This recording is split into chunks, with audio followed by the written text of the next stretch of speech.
Witetungtien.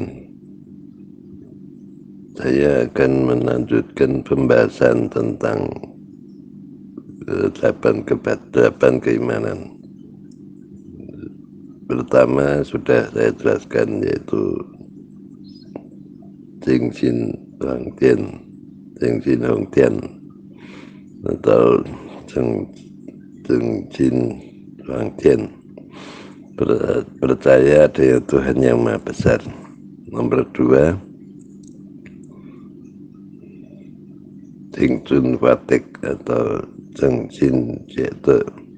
Nomor tiga, Jing Li Bing Bing, Jing Jin Jing Li Bing Bing. Nomor empat, Jing Ti Kui Xin atau Jing Zi Kui Sen. Saya akan membahas tiga, yaitu 2, 3, dan 4. Yang kedua, yaitu Jing Jin Jete, dengan percaya, dengan seluruh hati percaya adanya kebajikan Tuhan. Maksudnya Tuhan menciptakan alam semesta ini dengan maksud baik, dengan kebajikan, sebagai wujud kebajikan Tuhan. Alam semesta ini diciptakan dengan benda-benda yang sudah teratur, tempatnya, letaknya, geraknya, dan fungsinya. Masing-masing adalah untuk kelestarian alam semesta ini. Maka semuanya berjalan sesuai dengan aturan yang sudah ditentukan oleh Tuhan.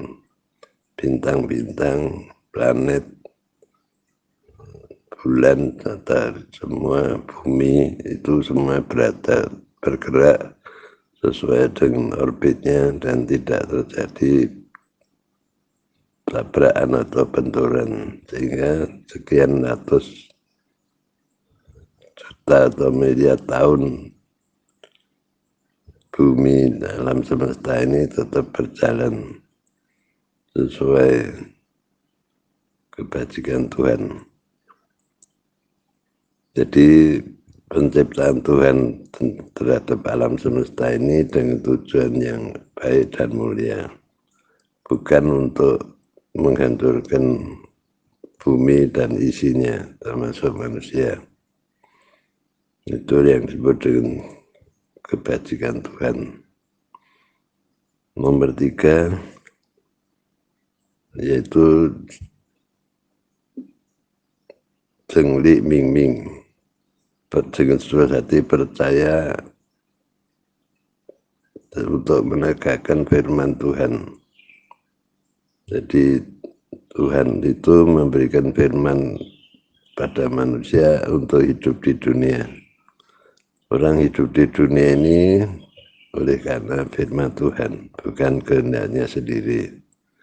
Maka manusia harus paham dan menjalankan apa yang sudah menjadi perintah Tuhan. Itu yang disebut Jing Li Ming Ming. Jadi manusia lahir ke dunia bukan karena dihukum, karena dosa, tapi Tuhan itu menciptakan manusia dengan diberi bekal, yaitu watak jati. Maka watak jati itu harus dikembangkan, harus diwujudkan, harus dilatih supaya manusia hidup bahagia dan tidak melanggar hukum Tuhan. Jadi manusia diberi bekal untuk memahami hukum alam ini. Lalu yang keempat, Jing Ti Kui Xin atau Jing Zi Kui Sen, percaya adanya roh dan nyawa. Jadi manusia itu mempunyai badan rohani dan jasmani, mempunyai roh. Ya, roh itu sifatnya rohani, dan nyawa itu adalah komponen untuk menghidupkan jasmani. Jadi ketika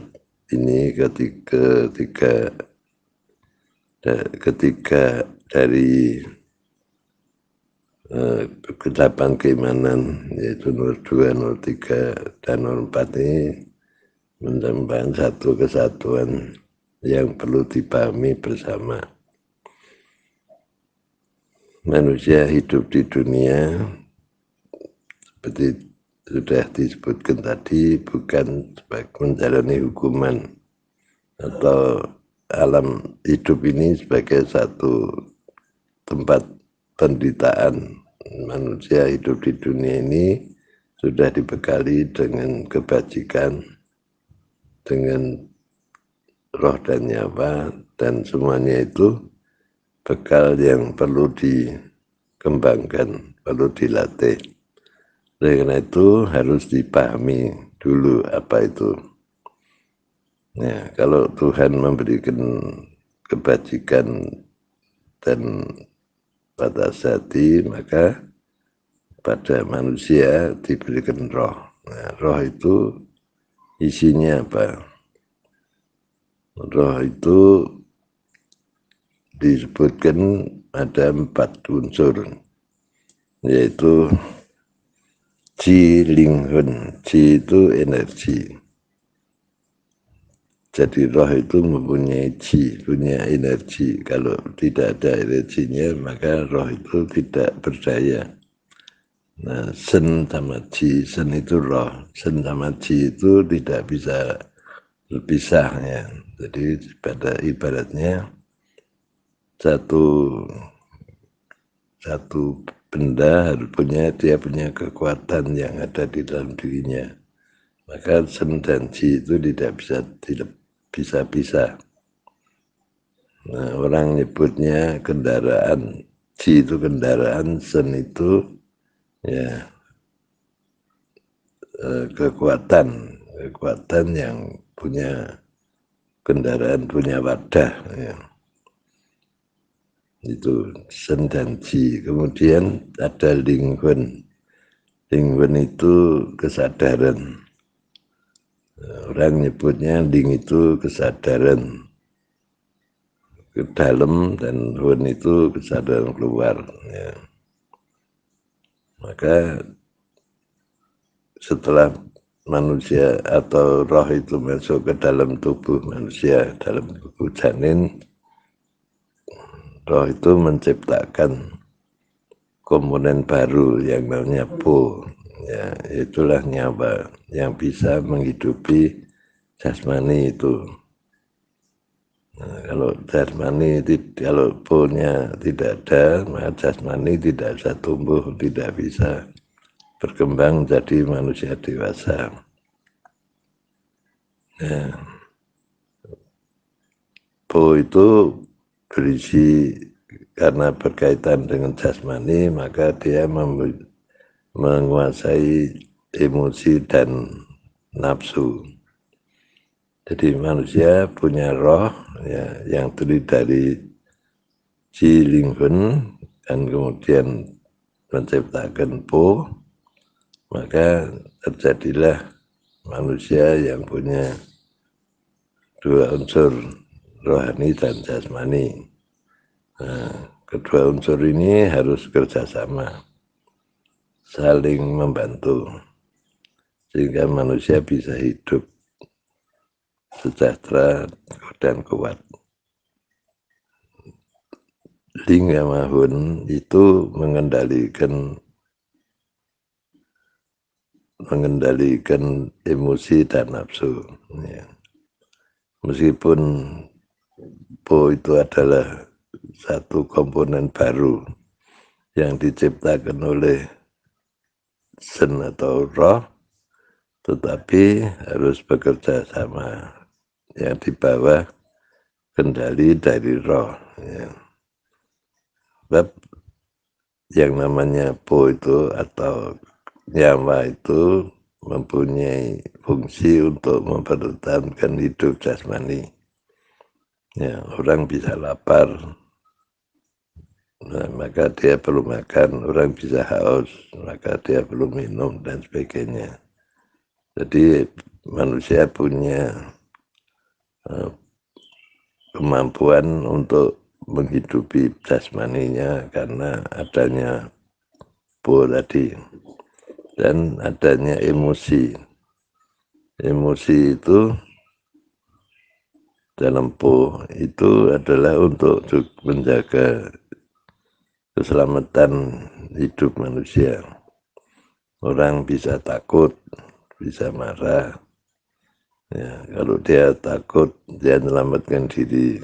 Dia marah, salah satu cara untuk ya menyelamatkan diri, mencegah jangan sampai tubuhnya menjadi celaka. Maka dia punya perasaan marah, sedih, gembira dan sebagainya. Itu adalah satu kemampuan yang sudah diberikan oleh Tuhan ya melalui tubuh tadi yang disebut dengan po. Jadi sen itu punya kemampuan untuk menciptakan po itu karena diberi oleh Tuhan, bukan karena kemampuan yang didapat sendiri oleh roh, oleh sen. Tapi sen itu memang sudah diberi kekuatan. Nah, sen itu harus dijaga kesuciannya. Nah, kesucian sen itu bisa terjaga kalau ling dan hun itu mampu mengendalikan emosi dan nafsu. Sebab kalau emosi dan nafsu tidak dikendalikan, manusia terjerumus kepada hal-hal yang buruk. Ya. Tidak bisa menjaga tubuhnya sendiri maupun menjaga kesucian dari roh itu. Apa itu yang harus diperhatikan untuk mengendalikan roh supaya roh itu tetap bersih, yaitu disebut orang harus mengerti tentang 4 pantangan. Yang tidak susila jangan dilihat, yang tidak susila jangan didengarkan, yang tidak susila jangan diucapkan, yang tidak susila jangan dilakukan. Kemudian ada 4 hal yang harus dihindari, yaitu 4 cacat. 1. Berangan kosong. 2. Egoisme. 3. Menggantungkan diri pada sesuatu. Dan yang keempat yaitu tidak kukuh. Ya, orang harus berpikir terbuka, bisa menerima pendapat-pendapat baru, pemikiran baru, dan bisa dikritik juga. Jadi ini sifat yang harus dimiliki manusia, keterbukaan. Maka manusia selalu belajar hal-hal yang baru untuk memperbaiki kehidupannya. Disitulah manusia itu hidup di dunia ini sebenarnya ada unsur belajar, ada tugas yaitu yang pokok itu belajar untuk memperbaiki diri. Maka Nabi Gongsu menyebutnya orang hidup itu harus membina diri. Membina diri itu tujuannya adalah untuk mengharmoniskan kerjasama antara roh dan nyawa, ya. Rohani dan jasmani. Itu supaya berkembang. Jasmani itu berkembang, ya dia akan menjadi kuat ya, sebagai kesehatannya baik, rohaninya juga berkembang dan dua-duanya menjadi satu kombinasi yang kuat sehingga bisa menjadi kreatif, inovatif dan mengembangkan dunia ini sesuai dengan kebajikan Tuhan. Alam semesta ini awalnya adalah tidak ada budaya, tapi dengan adanya manusia maka manusia menciptakan budaya. Dengan budaya manusia maka manusia hidup dalam kondisi yang lebih baik, lebih teratur, lebih damai, ya, dengan cara berbudaya itu tadi. Nah, oleh karena itu perlu dipertahankan, menjaga keharmonisan roh dan nyawa. Itu sebagai cara membentuk kebudayaan dan menyelamatkan manusia dari kehancuran. Meskipun hidup manusia itu penuh tantangan, penuh kesulitan, ada bencana alam, ada penyakit, macam-macam, tapi tidak berarti dunia itu buruk, ya. Tapi itu adalah satu proses yang mendorong manusia untuk lebih kreatif, lebih rukun, lebih berani kerjasama, dan menciptakan hal yang baru untuk mengatasi berbagai masalah. Ya, dulu tidak ada teknologi, manusia hidup bergantung pada kemampuan fisiknya saja, tetapi dengan diciptakannya berbagai teknologi modern, manusia bisa hidup lebih ringan, lebih bisa menjangkau hal-hal yang lebih besar. Tetapi manusia harus tetap waspada bahwa manusia itu tetap manusia. Ya, ada keterbatasan, dan yang penting manusia tidak lupa untuk tetap menjaga keharmonisan. Orang boleh bersenang-senang, tetapi bersenang-senang itu ada aturannya, ada batasnya, sehingga tidak melanggar susila. Ya, kalau itu melanggar susila dan melanggar hukum alam, kesenangan itu akan menghancurkan manusia itu sendiri. Manusia boleh kreatif, boleh cerdas, tetapi harus hati-hati bahwa kecerdasannya itu juga ada batasnya, yaitu menjaga keharmonisan yin yang. Ya, di dunia ini ada satu hukum yang namanya yin yang, positif dan negatif, baik dan buruk, itu selalu harus dijaga. Suatu sifat yang berlebihan akan menjadi yin, sebaliknya. Jadi keinginan yang berlebihan, keinginan baik yang berlebihan tidak bisa terwujud kalau tidak memperhatikan hal yang negatif, ya. Jadi niat yang positif itu harus diimbangi dengan pertimbangan-pertimbangan yang negatif. Orang kepingin kaya, ya, tapi kalau tidak dipikirkan hal-hal yang perlu diperhatikan yang bisa terjadi negatifnya, misalnya orang yang banyak uang itu baik, tapi kalau lupa pada hal yang buruk, yang negatif, uang itu bisa menyesatkan dirinya, menjadikan dia menjadi hancur, karena tidak bisa memanfaatkan uang itu dengan benar. Ya, demikian juga orang belajar ilmu. Belajar ilmu harus memperhatikan faktor-faktor lain, yaitu kemungkinan buruk yang bisa muncul karena munculnya ilmu itu. Nah, dengan di situ, dengan cara seperti itu, keseimbangan yin yang tetap terjaga. Kalau keseimbangan yin yang tetap terjaga, maka dunia ini akan tetap harmonis, ya, dan terjaga dengan baik. Bencana tidak muncul serentak, ya, kalau manusia bisa menjaga keharmonisan. Karena dunia ini juga bergerak secara dinamis sesuai dengan hukum Tuhan. Ya, yin dan yang itu tidak pernah berhenti. Yin dan yang itu selalu mencari keseimbangan baru. Jadi hal yang tidak seimbang, hal yang terlalu berlebihan akan menimbulkan faktor-faktor negatif atau unsur-unsur negatif, akibat negatif, dan itu tidak bisa dihindari karena itu sudah menjadi hukum yin yang. Maka manusia harus menjaga